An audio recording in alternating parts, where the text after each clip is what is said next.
que las dos les había dado COVID, pues ahora tenemos a Alejandro Almazán y a Manuel Hernández Borboya también con pues enfermos ambos, así que, y además Temoris Greco, que ya se va a incorporar en unos momentos, si lo podemos ir incorporando para la mesa, que también Temoris también está todavía malo, así que lo va a ver usted en la tenebra, como ya nos avisó nuestro querido Temoris, tratando de ajustar ahí un poco el monitor con sus lentes de sol. Mi querido Temoris, muy buenos días, bienvenido.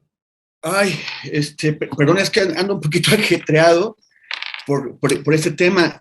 Ayer me quitaron las suturas,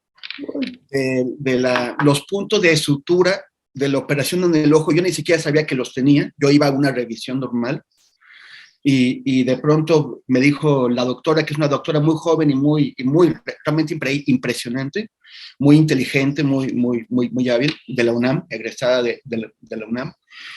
La doctora Golzarri, y me dijo, no, ya tenemos que quitar los puntos de sutura del ojo. Y lo que yo no sabía es que iba a tener un problema de hipersensibilidad a la luz que no había tenido hasta ahora así. O sea, sí la había tenido, pero no tan grave, o no tan fuerte. Y hoy es peor que ayer, entonces no he podido, bueno, apenas he intentado leer sobre los temas que vamos a tratar hoy. Espero que haya sido suficiente, pero bueno, nada más aquí estamos cumpliendo con el público de Rompevientos. Eso. Oye, Temoris, pues ahorita que nos señalas eso, pues tengo estos lentes de veras que son especiales, que igual te los puedo mandar, porque sí te cubren también la entrada de la luz por todos lados en los ojos. Si quieres te los mando para tu recuperación, ahí lo vemos, ¿no? Sí, pues estaría, porque es que es una lata, porque realmente te incapacita. Tengo un montón de cosas que hacer el día de hoy. Al rato doy una conferencia para la Semana de Comunicación de Hidalgo, y no puedo ni prepararla porque leer está... Entonces, por ejemplo, ahorita voy a tener que hacer esto, porque ponerme los de aumento por encima de los oscuros, claro, para poder leer algo que necesito para mis participaciones de hoy. Bueno, tal vez con los lentes de Flanagan que te va a mandar Ernesto. ¡Queremos rock! ¡Queremos rock! Pues mi queridísimo Temoris, entrando en materia, si te parece, pues hoy parece ser que con los dichos del presidente el día de ayer, que hace un rato presentamos un video del presidente haciendo una crítica al gobierno de los Estados Unidos por seguir con estas prácticas injerencistas, subsidiando organizaciones tipo Mexicanos contra la Corrupción u otras, ¿no? Pues ayer mismo en la tarde, pues parece ser que tuvo una respuesta por parte del secretario de Estado, Anthony Blinken, que pues hace declaraciones, pues le avienta el dardo al presidente, señalando pues la preocupación del gobierno de los Estados Unidos sobre la violencia contra periodistas. Y en este contexto político en el que estamos, pues ya las injerencias o las intervenciones de los Estados Unidos, que históricamente lo hacen, ¿no? Ya sabemos que Estados Unidos pues está con el dedito señalando la falta de democracia en otros países y siempre le falta mirarse a sí mismo, pues, ¿no?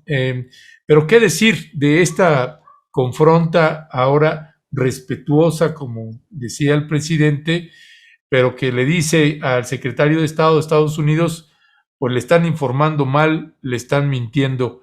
¿Qué decir sobre este respecto, Temoris? Bueno, sí, la primera es que cada vez la supuesta autoridad que se autoarroga a Estados Unidos para estar opinando sobre los países del mundo, pues cada vez está más en cuestión, ¿no? Sobre todo después de que el intento de golpe de Estado de enero del año pasado, pues es justificado por la mitad de los políticos de Estados Unidos, o sea, por el Partido Republicano, por muchos de sus medios de comunicación, y después de que han tenido un presidente como Donald Trump que se pasó, que desconoció acuerdos internacionales. Ahora están criticando a Rusia porque rompió los acuerdos de Minsk sobre Ucrania, cuando Donald Trump de manera totalmente arbitraria desconoció los acuerdos sobre el pacto nuclear con Irán y entre muchísimas otras cosas que fue romper Trump. Y pues sí, siempre se han arrogado esta autoridad sin mirarse a sí mismos. Ahora, esto no es novedad, o sea, esto es sistemático. Cada año el gobierno estadounidense elabora informes que presentan ante su Congreso sobre el comportamiento de otros países en distintas materias, como en derechos humanos. Y esos informes pueden tener impacto o no, pueden traducirse en algo concreto o no, pero de todos modos, o sea, me refiero en cuanto a políticas públicas de Estados Unidos. Pero lo que sí es que tienen un impacto en la opinión pública estadounidense y de muchos otros países del mundo sobre cómo se ven a los países que son calificados o certificados o desertificados. Lo que hizo Blinken, pues es un tuit. O sea, es un tuit. O sea, es de todas las injerencias discursivas que hace Estados Unidos sobre México y otros países, este es como lo más pequeño, ¿no? Si se aceptan otras, que además se aceptan porque significa la posibilidad de obtener recursos económicos, apoyos de Estados Unidos, por ejemplo, como antes la iniciativa Mérida y ahora Bicentenario, este tweet es realmente poco relevante, o sea, es como que una anotación, un pie de página a todo lo que ellos hacen. Lo que me llama la atención es la forma en que el presidente lo usa para generar o para apoyar su discurso. ¿Qué es lo que dijo el secretario de Estado de Estados Unidos? Que en México matan muchos periodistas. Eso no es ninguna novedad. Que pide protección para los periodistas. Pues sí. Que su corazón está con la gente. Yo lo dudo, o sea, dudo que realmente le importe. Como por supuesto tengo todavía mayores dudas sobre lo que ha dicho el senador Ted Cruz, que es un señor que sistemáticamente ha estado contra los migrantes mexicanos, que ayudó al gobierno de Trump a golpear a México, que no es un amigo de México, es lo contrario, pero que de pronto se preocupa por México.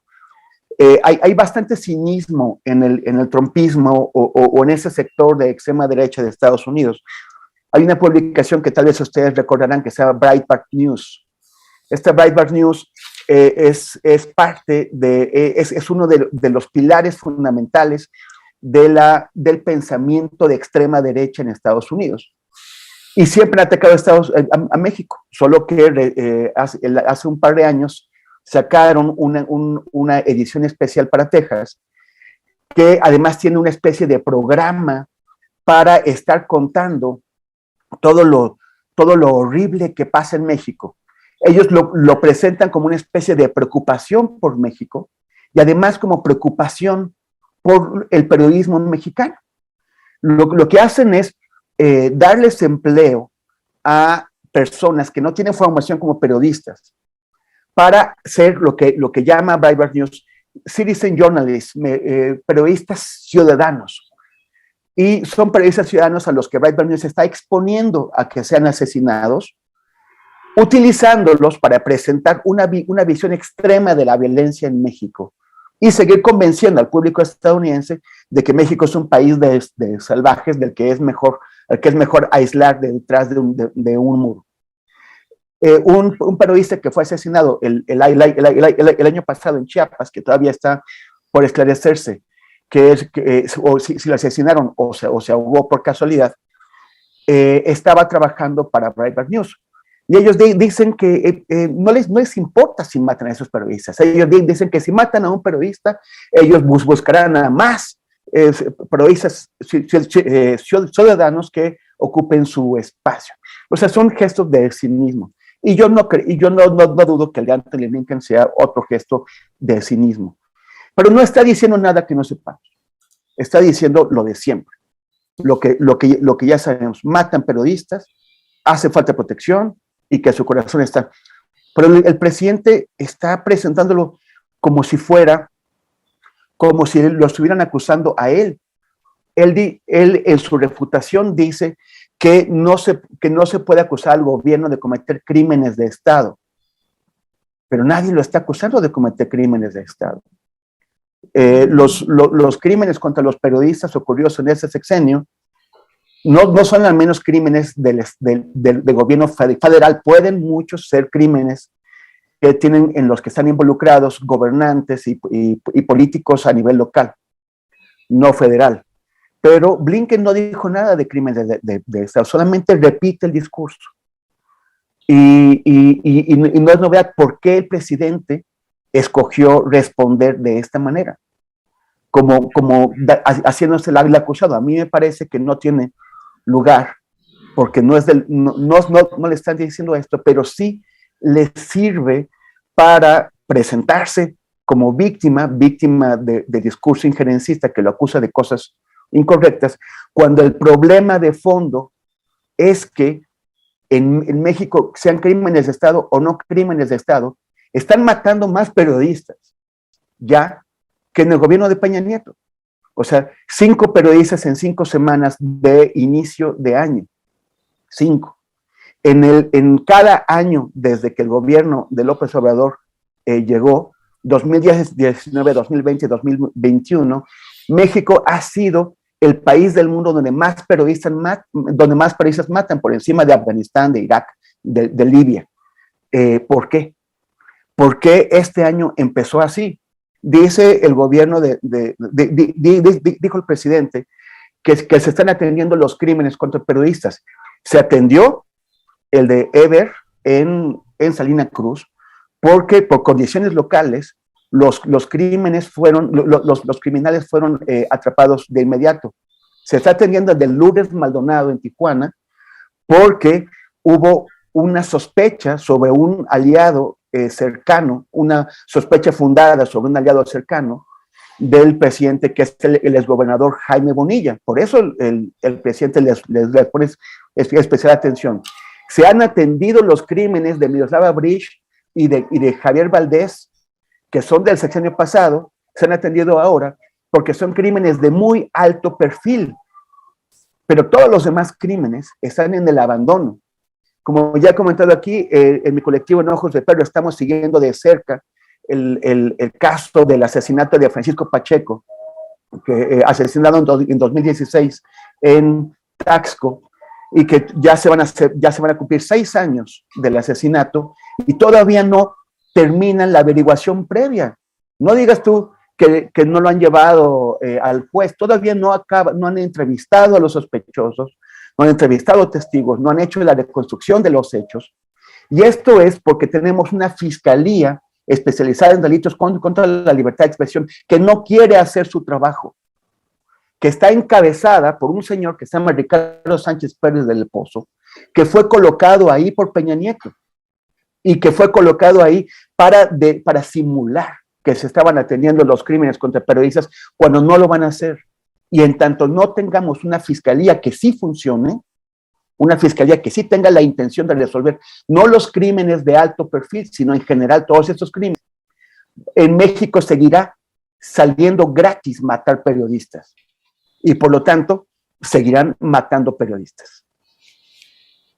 Evidentemente que aquí, como tú bien señalas, Temoris, pues el secretario de Estado no está diciendo ninguna novedad. Hay asesinatos de periodistas, no se han detenido. Hay 3 que se han cometido en lo que va de este año, y a eso se suma el nivel de impunidad de todos los demás casos que, como tú bien recuerdas, Temoris, pues sí se nota mucho esta certeza de que el Estado, el gobierno mexicano, los distintos gobiernos, cuando quieren, pueden. Y se nota clarísimo en el caso de Lourdes Maldonado, donde efectivamente uno de los sospechosos es el exgobernador Bonilla de Baja California, pero en todos los demás hay como un velo de impunidad tremendo. Prácticamente asesinar periodistas en México pues sale gratis. Pero tampoco podemos desprendernos, Temoris, de la intencionalidad que pudo haber tenido, o que tuvo más bien el secretario de Estado, Blinken, con este comentario, justo en este momento, cuando las discusiones sobre otros temas que también el gobierno distintos funcionarios del gobierno de Estados Unidos han planteado su inconformidad, por ejemplo, con la iniciativa de reforma eléctrica. ¿Es inocente? ¿Es un comentario que tenía que haber cumplido el secretario de Estado? Y también hasta qué punto, de una u otra forma, esto que pasa que en México con el tema de la violencia a periodistas, esta impunidad, pues también contribuye a que se hagan esas observaciones. Yo recuerdo un informe del Departamento de Estado, cada año los hace, por cierto, en el cual se incluyó a San Juana Martínez como una de las perpetradoras de la libertad de expresión. Y eso tampoco le gustó al presidente, pero pues tampoco ha hecho nada para resolverlo. ¿Cómo ves tú este tema, Temoris? El tema es que, a ver, por ejemplo, escuché el final de la entrevista anterior con Laura Carlsen, muy acertada, en cuanto a aquellos financiamientos que se hacen para distintos temas por parte del gobierno de Estados Unidos. A mí se me parece que Mexicanos contra la Corrupción, pues no le hace falta esos financiamientos, ¿no? O no entiendo por qué Claudio X González, pues no le alcanza la cartera o qué. Pero estos, a ver, por ejemplo, lo de USAID. En 2017, cuando asesinaron a Javier Valdés y realizamos varias reuniones de periodistas para ver qué es lo que podíamos hacer. Había un programa de USAID que se llamaba ProVoces, que ofreció financiamientos a varias organizaciones. Y hubo una crítica a esto, porque finalmente ya sabemos cuál es el papel que ha jugado USAID en muchos países, ¿no? Y también sabemos que las agencias gubernamentales estadounidenses están obligadas a entregar información a los servicios de seguridad y de inteligencia de Estados Unidos. Permitir que ProVoces o USAID realice actividades con organizaciones de periodistas significa facilitar el mapeo que ellos hacen de qué es lo que pasa con el periodismo en México. Porque se tiene que entregar esta información a ProVoces y ProVoces a su vez, si cualquier organización de inteligencia estadounidense se lo pide, se lo va a tener que entregar también. Bueno, entonces criticamos esa participación. Pero también hubo otros periodistas, por ejemplo, de zonas de alto riesgo, donde están matando periodistas, donde hay zonas de silencio, que periodistas de allá nos dijeron, sí, pero ¿qué crees? Que ProVoces nos está ayudando, que la Embajada de Estados Unidos nos está ayudando, por ejemplo, en el noreste de México, en Tamaulipas, en Coahuila, en San Luis Potosí, son zonas de atención prioritaria que se puso ProVoces. Y ahí realizaron talleres de seguridad, talleres de capacitación, pero también sacaron a periodistas en peligro y se los llevaron a Texas. Uno puede criticar estas tareas que hace ProVoces, pero los periodistas cuyas vidas fueron salvadas gracias a la intervención de la Embajada de Estados Unidos tienen otra opinión y de manera muy comprensible. ¿Y por qué tienen otra opinión? ¿Por qué tiene que hacer USAID esto? Porque el Estado mexicano, independientemente del partido que sea, el Estado mexicano no cumple con su obligación de garantizar que la ciudadanía, incluidos periodistas, pero no solamente periodistas, que la ciudadanía puede ejercer su libertad de expresión sin tener que pagarlo con la vida. Porque el Estado mexicano no cumple con eso. Entonces, y es lo que pasa en otros ámbitos. Hace un momento, en la entrevista anterior, Ernesto comentó varias organizaciones de derechos humanos que reciben financiamiento no de USAID, pero sí del exterior. Organizaciones cuyo trabajo es muy importante. Estos financiamientos del exterior permitieron que en México, cuando los gobiernos de Calderón y de Enrique Peña Nieto trataban de ocultar el drama inmenso que es el de los desaparecidos y las fosas clandestinas, permitieron que esas organizaciones escarbaran en esto y expusieran ante la opinión pública y nos mostraran al pueblo de México qué era lo que estaba pasando, qué es lo que está pasando, qué es lo que sigue pasando. Lo mismo en tema de feminicidios, lo mismo en tema de la destrucción ambiental. Esto se ha hecho con dinero de financiamientos externos. Y se ha hecho con dinero de financiamientos, porque el Estado mexicano no está cumpliendo con sus obligaciones. Porque tenemos un Estado deficiente, un Estado negligente, un Estado que en muchísimas ocasiones, tal vez la mayoría, es incluso cómplice de los depredadores del medio ambiente, cómplices de quienes atacan a las comunidades indígenas y rurales, cómplices de quienes violan los derechos de los trabajadores en las maquiladoras, cómplices de quienes asesinan mujeres, cómplices de quienes asesinan periodistas.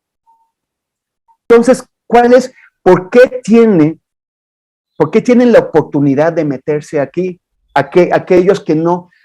Yo sí creo que muchos de los financiamientos extranjeros son de buena fe, otros tal vez no, o no tanto.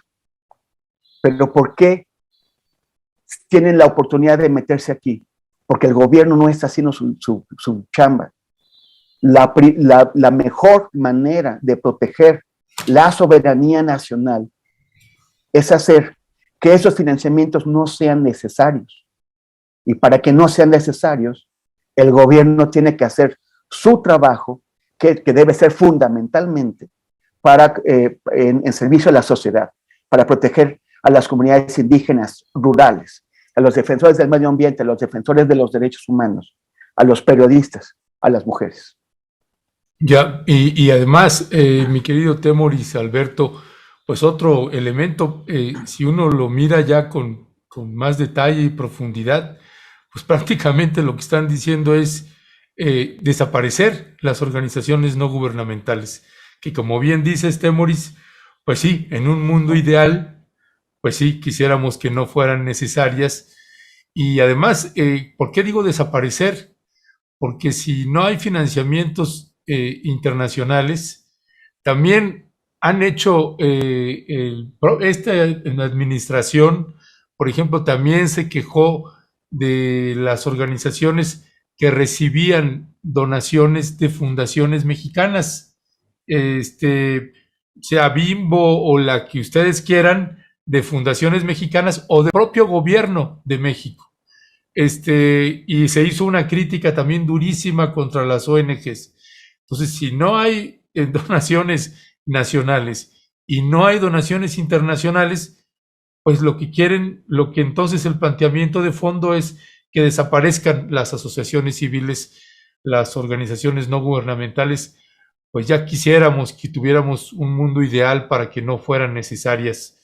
Además, otro elemento que me parece lastimero es esto que señalas de Mexicanos contra la Corrupción, como si necesitara este tipo de financiamientos y de donaciones de USAID y de otros organismos del gobierno de los Estados Unidos y otras organizaciones que nos conocemos, Temoris, a muchos de organizaciones no gubernamentales con sueldos bien precarios precisamente por falta de financiamiento, gente que está en campo, ¿no? Que ha dado la batalla durante tantos años y después aquí con una frescura llegar, ayer escuchaba algunos hasta periodistas que le aplauden todo al gobierno de López Obrador a decir, sí, hay que tumbar los financiamientos de las organizaciones no gubernamentales sin haberse enlodado jamás,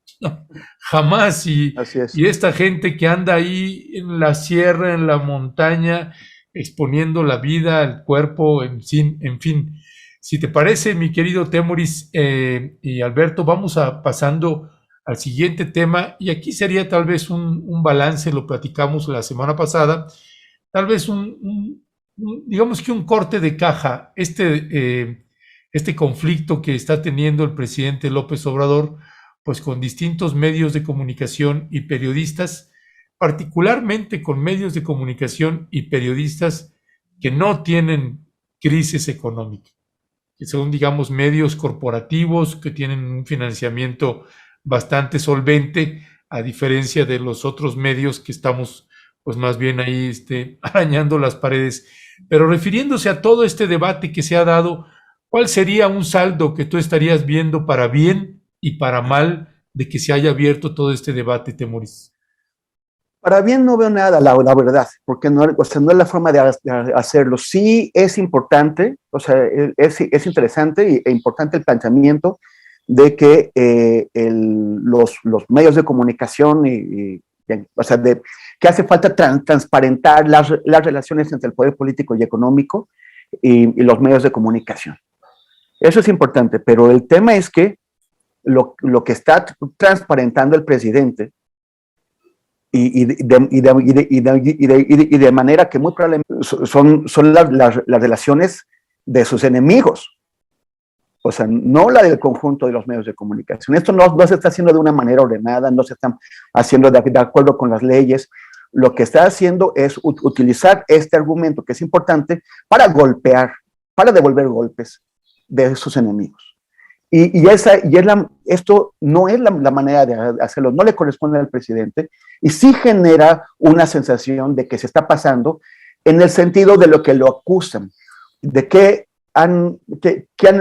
se han pasado 2 o 3 años acusándolo desde la oposición de autoritario, y cuando actúa así, les está dando argumentos para justificar esa acusación. Ahora, los saldos negativos, o sea, para empezar, viéndolo desde el punto de vista del presidente, me parece que hay saldos negativos para él, porque sí se está viendo como autoritario, sí está rompiendo puentes con cosas, tanto los que no tenía con la prensa, que de todos modos la iba a golpear, como con medios de comunicación, como con periodistas que no necesariamente son afines, pero de alguna forma cimentaron el camino que él tomó para llegar a la presidencia del país, y que además al final comparten una preocupación por la sociedad y por los problemas que tiene la sociedad. Entonces eso me parece grave. Hay una caída importante. O sea, todos estamos de acuerdo en que el presidente tiene niveles de popularidad que son excepcionales, sobre todo a esas alturas del sexenio, en comparación con sus antecesores. Pero en las últimas semanas ha tenido una caída consistente. En el Financiero cayó en una encuesta mensual del 67 al 60%, y en el tracking poll diario que hace The Economist, que yo sigo, observé cómo desde la tragedia de la línea 12, que fue un golpe fuerte y que cayó a 56% de popularidad, y que tuvo pues una influencia en las elecciones, porque esto fue justo antes, subió 10 puntos, remontando todo eso hasta 66, y eso parecía también extraordinario. Pero ahora ha venido cayendo desde hace varias semanas de manera consistente, y ya está en 59%, ha perdido 7 puntos. Y esto yo creo que tiene que ver tanto con las revelaciones que se han hecho sobre sus hijos, como con la manera en que el presidente lo ha tratado. Entonces esto está teniendo un costo para él. Para los medios de comunicación, pues sí me parece que es un despropósito que esta guerra que trae Andrés Manuel, que todos los días los menciona, todos los días, ya no es cosa eventual, es un pleito diario del presidente. Es un pleito diario. Ocupa de pronto 45, 50, 60 minutos de la mañanera en estarse peleando con Reforma, con el Universal, con Loret. No se pelean nunca con Televisión Azteca, no se pelean nunca con Televisa, porque esos medios que antes lo hicieron pedazos y lo atacaron, ahora son de alguna forma cercanos, sobre todo Ricardo Salinas Pliego, pero así se pelea con Loret, con el Universal, con Reforma, y lo que hace es elevar su estatura, elevar el perfil. Está convirtiendo a estos medios de comunicación en estandartes que no solamente se están usando ya en México, también se están usando fuera de México. Los están utilizando actores internacionales interesados en golpear a Andrés Manuel López Obrador como si fueran adalides de la libertad de expresión. Nada más triste que ver eso de todos somos Loret, y como si fuera campeón de la democracia, campeón del periodismo, cuando es un tipo que ha ensuciado la democracia y ha ensuciado el periodismo. Pero Loret no tendría la estatura que tiene si el propio Andrés Manuel no hablara de él todos los días y no lo hubiera impulsado a esta condición. Nunca Loret ha sido tan influyente en México como ahora, y eso es con la ayuda del presidente Andrés Manuel López Obrador. Entonces ahora tenemos que el periodismo independiente está atrapado entre un periodismo opositor acérrimo, muy militante, que ha convertido a Loret en una bandera, y un periodismo oficialista, no menos militante, que además descalifica todo lo que hay en medio, y lo que está en medio, lo que está entre ambos bandos, es el periodismo independiente. Y está costando muchísimo trabajo tratar de explicarle a la gente por qué es importante que haya un periodismo crítico, un periodismo independiente, que no por eso es un periodismo, tiene que ser un periodismo destructivo. Todos los procesos políticos, todos los movimientos políticos son susceptibles de cometer error. No hay nadie que pueda ser perfecto, ni el presidente López Obrador, aunque muchos crean que sí lo es. Y es importante que haya alguien que señale los errores, las desviaciones, las equivocaciones, pero también las traiciones que las hay, para que para que quienes están ahí puedan tener conciencia de qué es lo que está pasando y tratar de corregir. Y también para que los electores conserven, como debe ser en un Estado democrático, la última palabra. Y si deciden castigar a quien está en el poder porque no cumplió con sus expectativas, que lo hagan de manera informada. No hay que olvidar que las conferencias de prensa matutina sí están dirigidas, Ernesto Temoris, pues a los periodistas que están allí, la clase política y empresarial, al propio gobierno. De hecho, López Obrador administra su gobierno también, o sobre todo en las conferencias de prensa matutinas. Son un instrumento más del ejercicio de la administración pública. Pero sobre todo, López Obrador le habla a su audiencia, le habla a sus electores. El mensaje es consistente hacia quienes, pues, reciben los programas sociales, los recursos públicos, a quienes son ese voto duro que según las encuestas lo mantiene en una popularidad bastante alta. El presidente habla de 70%, promedio, según he visto yo, anda por arriba del 60%, lo cual para un mandatario con estas características, con este nivel de confrontación cotidiana y estas campañas de odio, vulgaridades, agresiones, descalificaciones, que ya llevan más de 3 años, pues no parece que hayan hecho mella, pues.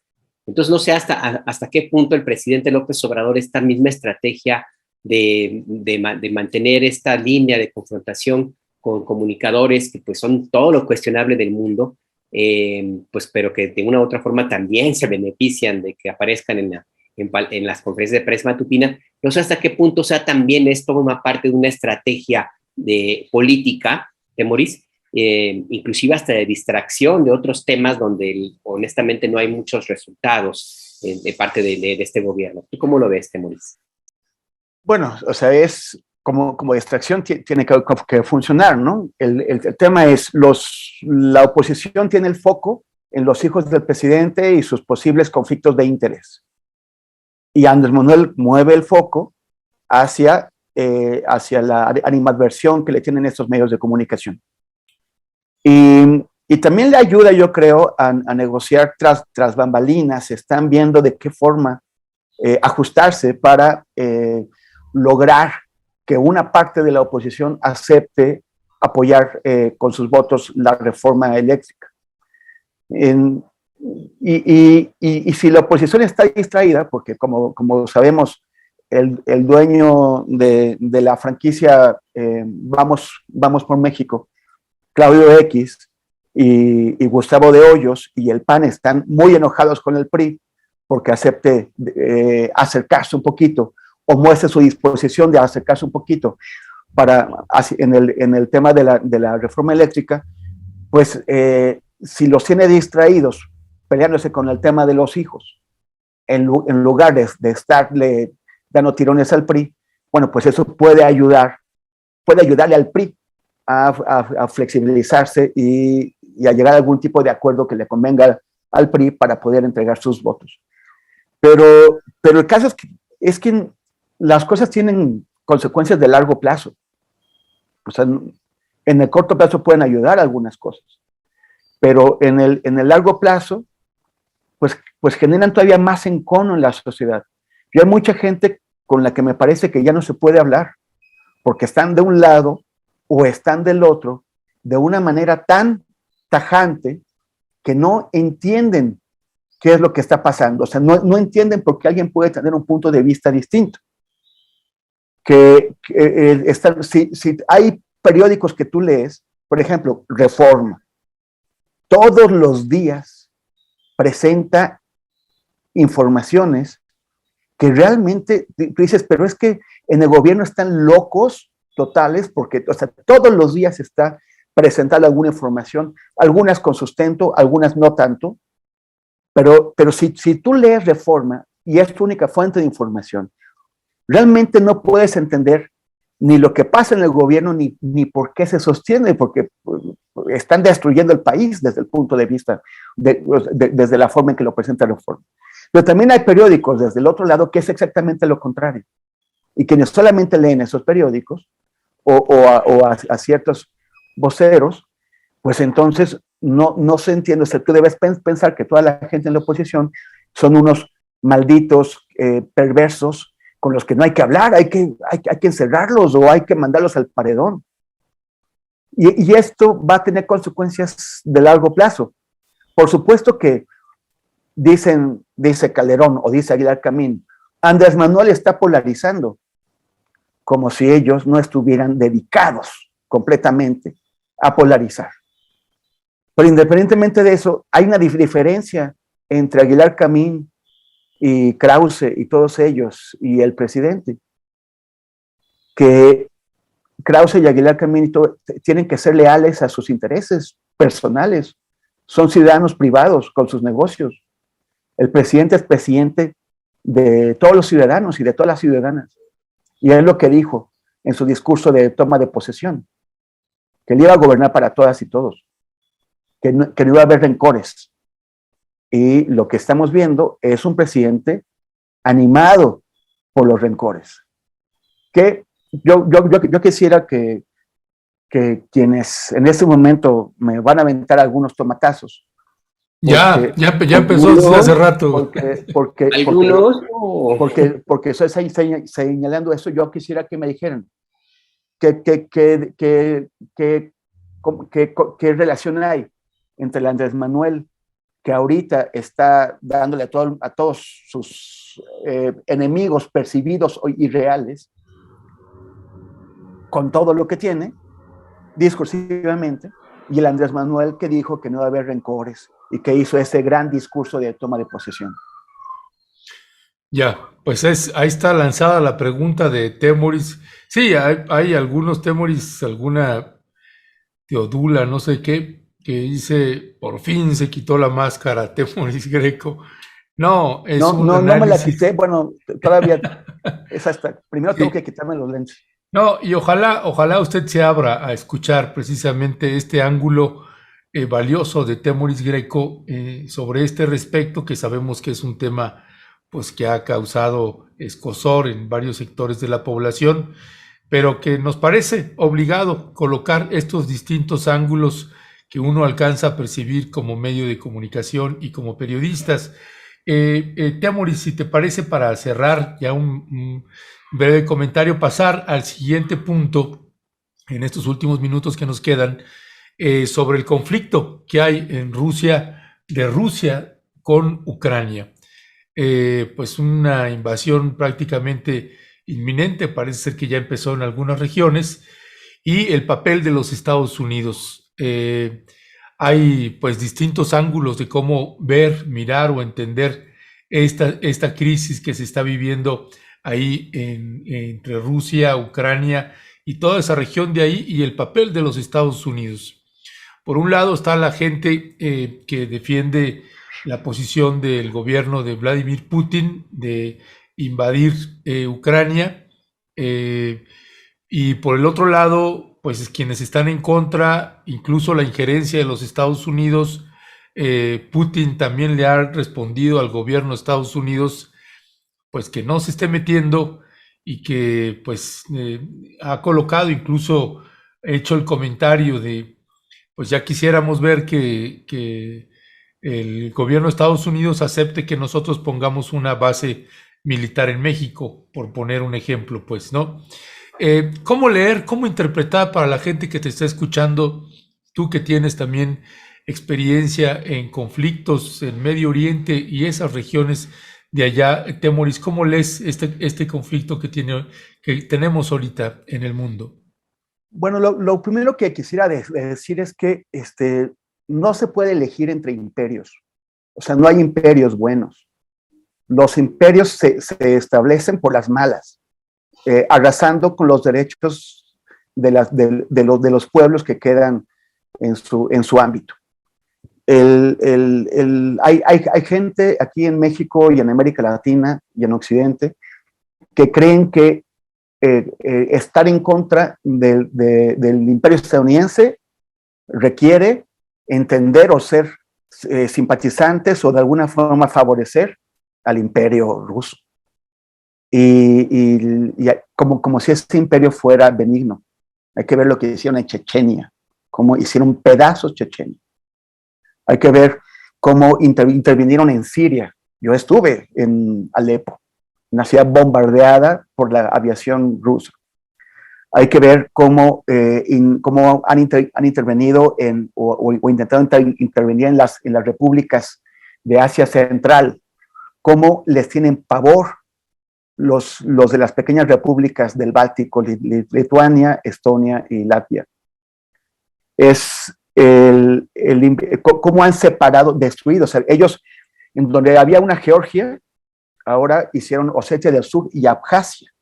O sea, separaron unas regiones. En Moldavia, lo que ahora llaman República del Transnistria, que es solamente reconocida por Rusia. Ahora también están haciendo lo mismo con Ucrania, inventándose pequeñas repúblicas. Y además quiero hacer una comparación. Lo que están haciendo ahora al reconocer la independencia de Donetsk y de Lugansk, esas repúblicas de la región que se llama Donbass, es parecido a lo que ocurrió con Texas, con la separación de Texas en México. Unas personas que provienen originalmente de otro país y que hablan otro idioma, ocupan una región en acuerdo con el gobierno local, eventualmente tratan de separarla, pero no solamente tratan de separarla, sino que reclaman un área mayor que la que ocupan, o sea, que la que realmente tienen. En Texas, originalmente lograron separarse con acuerdos que firmó Santana, la región al norte del río Nueces. Pero luego los tejanos dijeron que Texas llegaba hasta el río Bravo, o sea, duplicaban su territorio. Es lo que está pasando ahora también. Los separatistas ocupan una porción del territorio que ellos realmente reclaman. Y aquí el riesgo es que las fuerzas rusas que están entrando en esas regiones para apoyarlos traten de avanzar para ocupar todas estas, toda la porción, que sería hasta su propio río Bravo. El imperialismo ruso es brutal y tienen una dictadura, la de Vladimir Putin. Entonces no hay manera de elegir.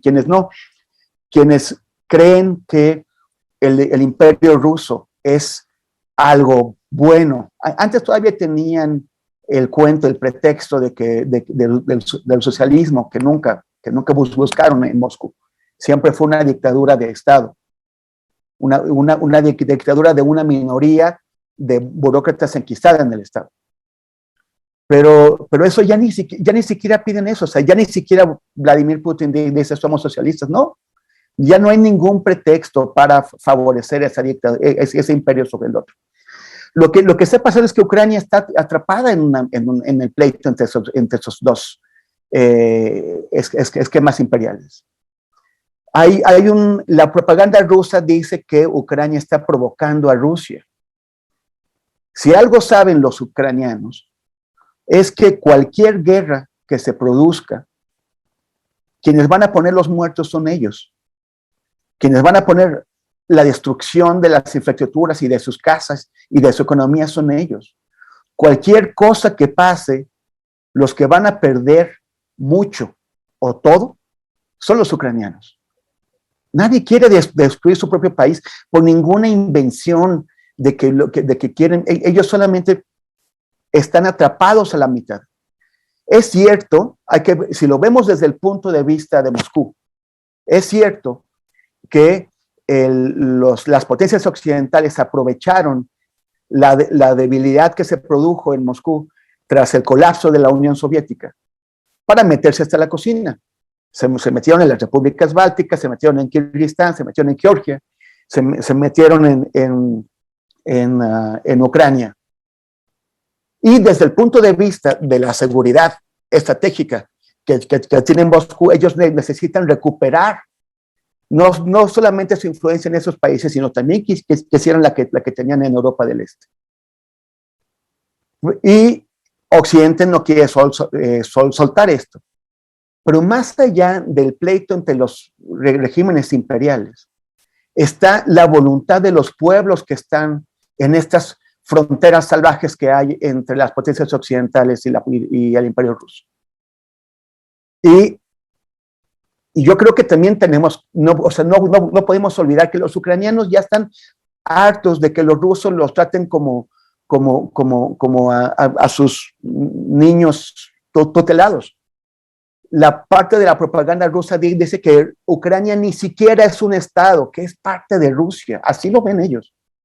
Y lo mismo opinan de Belarus, y lo mismo opinan de las repúblicas bálticas y de otras zonas.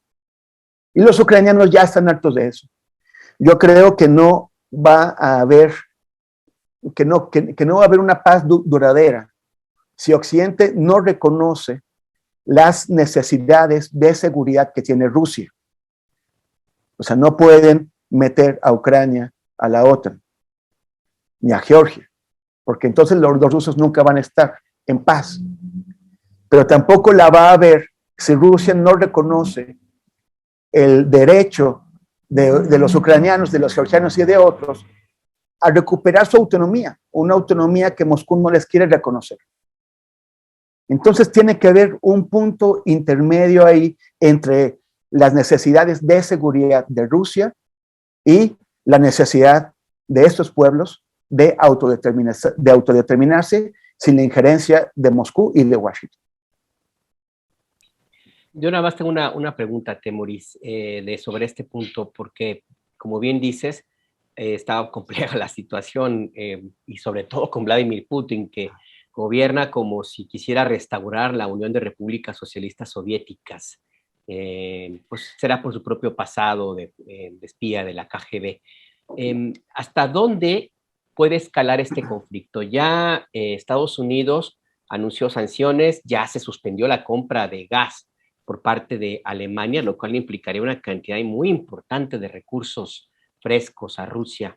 También Alemania va a pagar un costo porque no es que anden nadando en recursos para mantenerse calientes, sobre todo la forma como se construyó allá toda esta sociedad que necesita necesariamente la calefacción. Pero ¿hasta dónde puede llegar este conflicto, Temoris? Todo el mundo se pregunta qué tanto quiere arriesgar Putin, porque, o sea, los que tienen más que perder, por supuesto, son los ucranianos, ¿no? Pero aunque Rusia tenga el músculo militar y tenga la ventaja de que las potencias occidentales ya han dejado claro que no van a meter a un solo soldado para defender a Ucrania, lo cual debería en general en el mundo aliviarnos un poco, porque esto aleja la posibilidad de que, o sea, aleja, no la elimina, aleja la posibilidad de que haya una escalada que termine en una guerra nuclear, ¿no? Si no están matando soldados de Estados Unidos o de Francia o de Gran Bretaña, pues hay menos posibilidades de que esto ocurra. Pero Rusia tiene el músculo militar, pero no tiene el músculo económico. Una guerra económica entre Rusia y el mundo o las potencias occidentales va a afectar al mundo.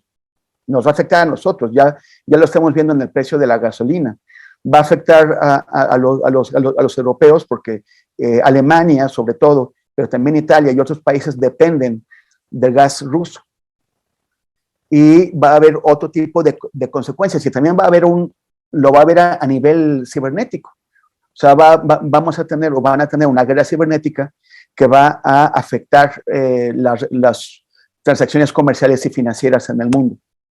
Y eso nos va a costar a todos, en aumentos de precios, en problemas de abastecimiento, todo eso. ¿Qué tanto está dispuesto Vladimir Putin a ir? Esa es la gran pregunta, porque después de Ucrania las mayores consecuencias van a ser para Rusia, consecuencias económicas, y la economía rusa no está para saltar de felicidad. De hecho, tienen bastantes problemas en su economía, y no es una economía tan grande, aunque Rusia se vea enorme en el mapa, en realidad su economía es equivalente a la de Brasil y México juntos. O sea, no es tan grande. Y sí depende, aunque a todo el mundo le va a afectar esto, la dependencia que hay de Rusia económicamente hacia Occidente es mayor que la que tiene Occidente hacia ellos. Entonces, es un albur para Putin.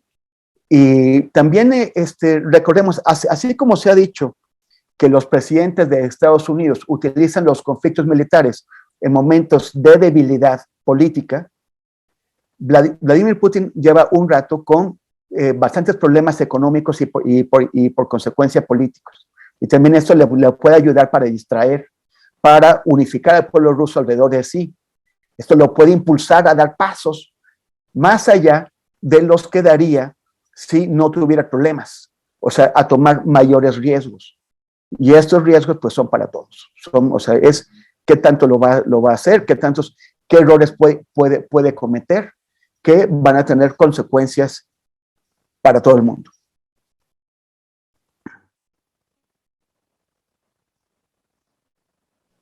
Tu micrófono, perdón, yo también lo tenía apagado. Estamos...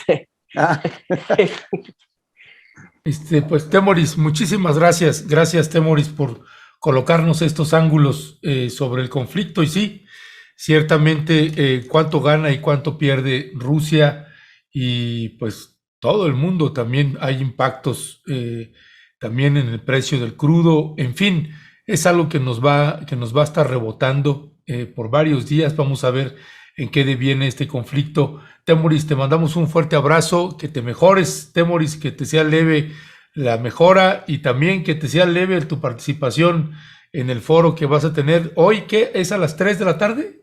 A la 1 de la tarde es la semana de la comunicación de Hidalgo. Tenía que estar presencial ahí, o sea, pero pues ya ven cómo están las cosas. Ajá. Entonces, pues no, o sea, lo voy a tener que hacer también así por Zoom. Pero va a estar también un corresponsal español y es interesante también sobre quiénes son los perseguidores de periodistas en el mundo, no solamente en México, en el mundo. Ya, pues suerte por allá también, Temoris, hoy a la 1 de la tarde, te mandamos un abrazo y seguimos al habla. Gracias, abrazotes, espero que la próxima semana sí pueda ya leer un poquito más antes de nuestro programa. Que te manden los lentes que tiene ahí de plana, ¿sí? Ernesto, pero todo el atuendo que seguramente mira, utiliza, todo, la grabadora. Todas las noches. Porque mira, tienen hasta su resorte para que te quedes así todo bien cabal, no se te van a caer. Oye, pero mándame también la grabadora. Sí, órale, claro, ahí te va. Cuídese, mi querido Temoris. Hasta luego. Hasta luego. Pues sí, este conflicto